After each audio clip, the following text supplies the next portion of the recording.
Bien le bonjour tout le monde, aujourd'hui on se retrouve pour faire une review du Asus ROG Strix G15 G513. Alors effectivement j'ai vu que la dernière vidéo vous avait plu, sauf pour Thierry XXX. TPD, et moi j'ai une question, t'es homophobe? Qui me dit, je cite, « J'ai regardé la vidéo à moitié et je me demande si tu n'as pas l'impression d'être nul, inutile et que tu ne sers à rien. Qu'en penses-tu? Sérieusement, trouve-toi un vrai boulot, sois productif et tu gagneras bien ta vie et tu seras heureux. » Ah ouais.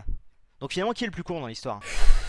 Ouais, Titi, il était énervé là. J'ai mon premier hater. Bon, pour en revenir à la vidéo, vous avez été beaucoup à avoir aimé et à avoir été curieux en commentaire. Je vous en remercie. Aujourd'hui, on s'intéresse au Asus ROG Strix G15 et ce n'est pas sponsorisé, donc vous aurez mon avis sincère. Là, on s'attaque à la gamme Gamer Premium d'Asus, à savoir le ROG. Alors, il n'est plus disponible chez Asus, mais vous pouvez le retrouver sur le site de la Fnac à 2150 €. Passons aux caractéristiques de cet ordinateur.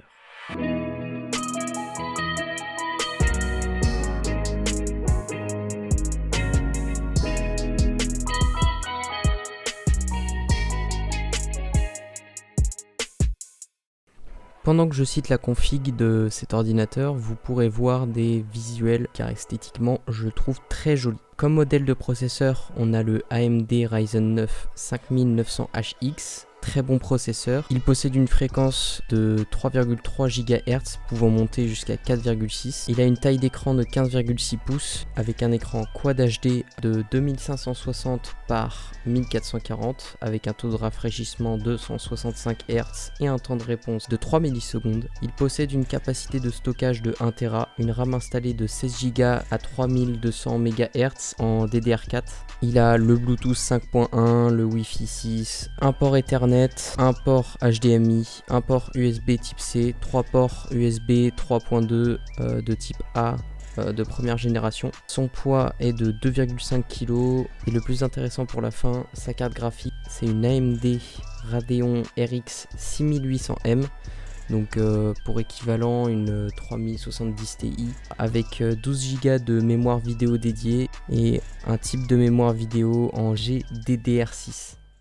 Alors, petite anecdote que j'ai eue avec cet ordinateur, je l'ai repris d'occasion à 1450 € et le problème c'est qu'il surchauffait. C'est-à-dire que quand je lançais un jeu, il s'éteignait par surchauffe. La personne qui me l'a vendu avec une garantie de 6 mois et on était presque au bout. Mais j'ai finalement réussi à le renvoyer chez Asus pour qu'il le répare. Ils ont mis à peu près 1 mois, ce qui n'est pas très long par rapport au problème que j'avais. Ce n'est pas un simple problème, c'est un problème de surchauffe processeur. Mais au bout d'1 mois, ils finissent par me le renvoyer et je retrouve des performances super et surtout pas de surchauffe. Donc voilà, c'était juste pour dire que quand vous prenez un ordinateur, pensez bien à la garantie. Vraiment, c'est un conseil que je peux donner. Et un autre petit conseil que je peux donner aussi, c'est de penser à investir dans un refroidisseur PC portable. Même si ce n'est pas pour le ROG Strix G15, pensez quand même à en acheter. Ça va aider à refroidir votre PC et à garder vos composants intacts.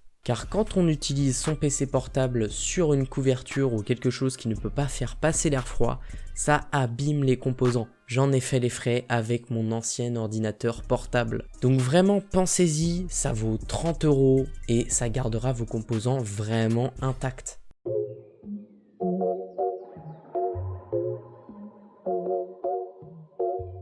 Donc je vais vous raconter l'anecdote qui s'est passée pendant le montage de cette vidéo. Je vais dégager ça, je ne vais pas tourner avec des chocobons quand même. Alors l'ordinateur que je vous ai présenté dans la vidéo, en fait je le vendais sur eBay. Quelqu'un me contacte parce qu'il est intéressé par l'annonce et on s'échange nos numéros pour pouvoir parler en privé. Lui, très intéressé, ok sur le prix, me demande si être réglé par chèque me dérangeait, ce à quoi j'ai répondu non. J'aurais dû répondre oui parce que non, on prend pas les chèques.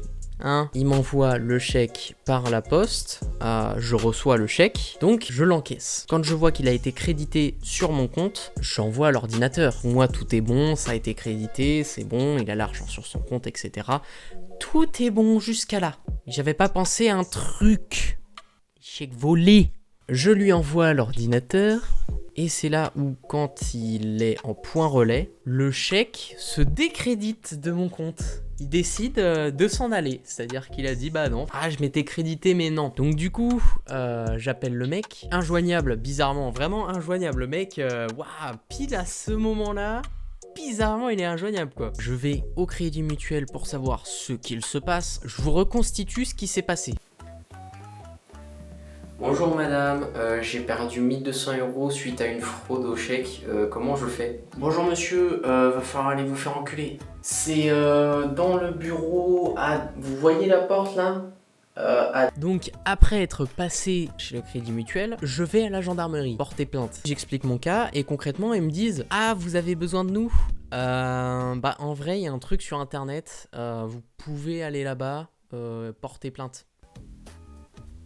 Bah les gars, en tout cas, j'ai vraiment le soutien de tout le monde, ça fait vraiment plaisir, hein, le Crédit Mutuel, la gendarmerie, tout le monde est avec moi, ça fait plaisir. À 2 secondes près de rentrer chez moi, j'entends une voix qui vient du commissariat, c'était le père de mon meilleur pote qui travaille là-bas, alias le héros qui a sauvé la situation. Il prend ma plainte, lui il suit l'histoire vraiment très bien. Je rentre chez moi, pas super fier, hein, pas super content. Je me dis bon je vais quand même téléphoner à Chronopost pour savoir si le mec l'a vraiment pris ou pas. Je téléphone à Chronopost et là ils me disent non il est toujours en point relais. Oh, bloquez-le. À ce jour je n'ai pas plus de nouvelles. Bon du coup si j'ai eu des nouvelles, il est bien arrivé chez moi, voilà. Si j'ai un conseil, ne prenez jamais les chèques. Voilà, c'est comme ça, au moins c'est réglé. Prenez par virement, par PayPal. Bon, ça me servira de leçon. Bon bref, l'épisode touche à sa fin. Voilà, j'espère que vous avez aimé. N'oubliez pas de laisser un like.